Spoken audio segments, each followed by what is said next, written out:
really the first influence I had, and once again going back to the films of the 70s, and watching films like All the President's Men, Godfather 1, Godfather 2, Manhattan. There's a common thread there in cinematography, which is one guy, Gordon Willis, and that stuff, that kind of naturalistic but moody cinematography, lighting, is really what inspired me, and really what, made me want to become a cinematographer. It was really a film that called The High Line that I did in 1997, 98 that helped me break out. Shot it on film with a $300,000 budget, so I think you can still do that.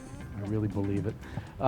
And that was the film that caught the attention of Chris Nolan. I read the script and thought it was a really interesting script, and so that it was something I was very interested in taking a cut and pay to do. At the time, I had 2 small children and a mortgage, and in order to afford to do it, I paid for 2 months' mortgages on a credit card. So I think I was paying 22% interest or something, and was completely broke by the time we finished it. But it was an investment that paid off, obviously, because that's what Chris saw. But that's what you have to do. That's what filmmakers have to do. You have to, if you really believe in something, you have to go with your heart. You've got to, first do, first look at it creatively first, and then the money will follow if you're clever about it.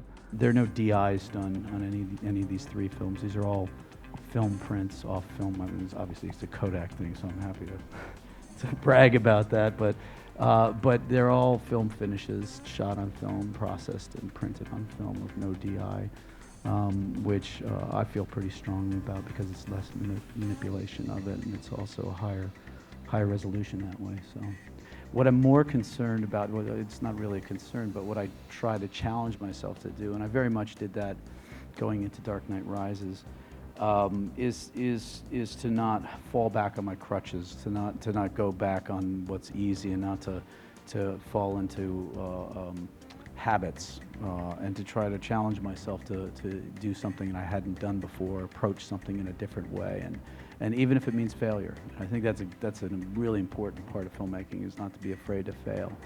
I don't think you're going to do any kind of interesting work if you're too scared to, and you fall into convention.